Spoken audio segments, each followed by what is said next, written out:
நம் வாழ்வு பிறருக்கு வாழ்வை கொடுக்கிறதா அல்லது வடுக்களை உருவாக்குகிறதா? கிறிஸ்து இயேசுவில் அன்புமிக்க சகோதர சகோதரிகளை, இன்று நாம் தாயாம் திருவையோடு இணைந்து பொது காலத்தின் 10வது வாரத்திலே இன்றைய மத்தேயு நற்செய்தி 5ஆம் அதிகாரம் 20 முதல் 26 வரை உள்ள இறைவார்த்தை பகுதியானது நம் வார்த்தைகள் பிறருக்கு வாழ்வை கொடுக்க ஆண்டவர் இயேசு நமக்கு அழைப்பு விடுக்கிறார். குணாளன் என்ற ஒரு இளைஞன் இருந்தார். அவன் தன்னுடைய வாழ்விலே எப்பொழுது எல்லாம் கோபம் வருகிறதோ உடனே அவர் அறிவிலியே முட்டாளே என்று சொல்லி அந்த ஊரில் உள்ள எல்லாரையும் காயப்படுத்தக்கூடியவராக இருந்தான்.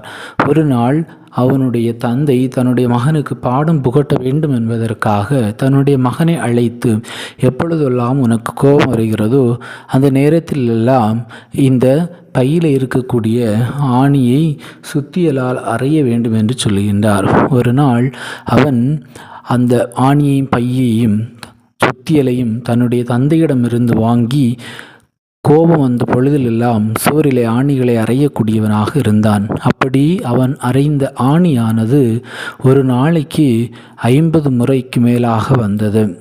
இப்படி ஒவ்வொரு நாளும் எப்பொழுதெல்லாம் கோபம் வருகிறதோ அந்த கோபத்தை குறைக்க கொஞ்சம் கொஞ்சமாக ஆணி அறைவது குறைய ஆரம்பித்தது.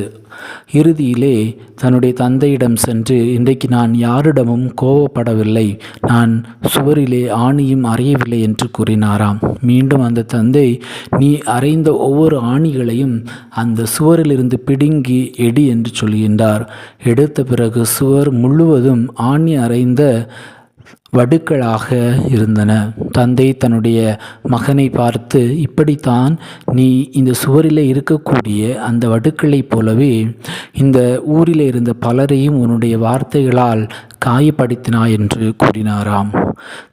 அந்த குணாளன் தன்னுடைய தவறை உணர்ந்து தன்னுடைய தந்தையிடம், இனி நான் யாரையும் என்னுடைய வார்த்தைகளால் காயப்படுத்த மாட்டேன் என்று சொன்னாராம். கிறிஸ்து இயேசுவில் அன்புமிக்க சகோதர சகோதரிகளே, இந்த குணாளனை போன்றுதான் நாமும் பல நேரங்களிலே நம்முடைய பிள்ளைகளை பார்த்து, சக நண்பர்களை பார்த்து, சக மனிதர்களை பார்த்து அறிவிலேயே முட்டாளே என்று சர்வசாதாரணமாக நாம் பேசிவிடுகிறோம். இவ்வாறு பேசுவதால் அவர்களுடைய உள்ளம் எந்த அளவுக்கு காயப்படும், எந்த அளவுக்கு துன்பம் அடையும் என்பதை நாம் ஒருபோதுமே நினைத்து பார்ப்பது கிடையாது. அது மட்டும் இல்லாமல் இது நம்முடைய குழந்தைகளுடைய வளர்ச்சிக்கும் ஒரு மிகப்பெரிய தடையாக இருக்கிறது என்பதை இந்த நாளிலே ஆண்டவர் நமக்கு கற்றுத்தருகின்றார். எனவே இனி நற்செய்தியிலும் கூட அறிவிலே முட்டாளே என்று சொல்லக்கூடியவர் எரி நரகத்திற்கும் தலைமை சங்க தீர்ப்புக்கும் உள்ளாவர் என்று ஆண்டவர் இயேசு சொல்கின்றார். எனவே அன்பார்ந்தவர்களே, நம்முடைய குடும்பங்களிலே கணவன் மனைவிக்கிடையும் பிள்ளைகளுக்கிடையும் நாம் பேசக்கூடிய வார்த்தைகள் நம்முடைய பிள்ளைகளுக்கும் நம்முடைய உறவுக்கும் வளர்ச்சியை கொடுக்கக்கூடியதாக, மகிழ்ச்சியை கொடுக்கக்கூடியதாக இருக்க வேண்டும்.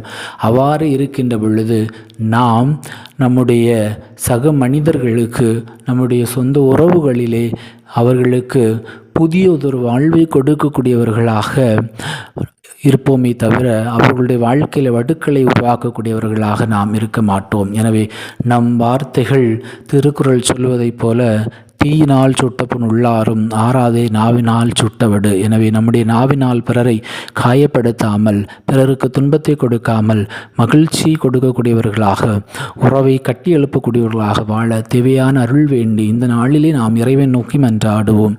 எல்லாம் வல்ல இறைவன், தந்தை, மகன், தூய ஆவி உங்களை நிறைவாக ஆசீர்வதிப்பாராக. ஆமேன்.